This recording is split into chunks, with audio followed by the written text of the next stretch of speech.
Hello and welcome to our channel. In this video, I'm going to be teaching you how you can upload documents on DeepSeek and search for it. So let's go ahead and start the video. First of all, open deepseek.com on any of the browsers you have on your PC. You'll be seeing this type of interface. Go ahead and tap on Start Now and you'll be headed to this page where this is a chat page. Now, if you want to upload documents, you can see this option over here.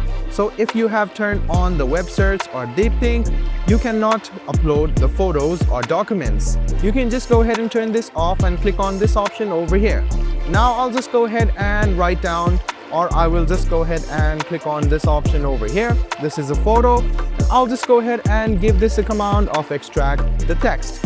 So as soon as I give command like this, it will wait for a while, and as you can see, the task has been given and it has been extracted.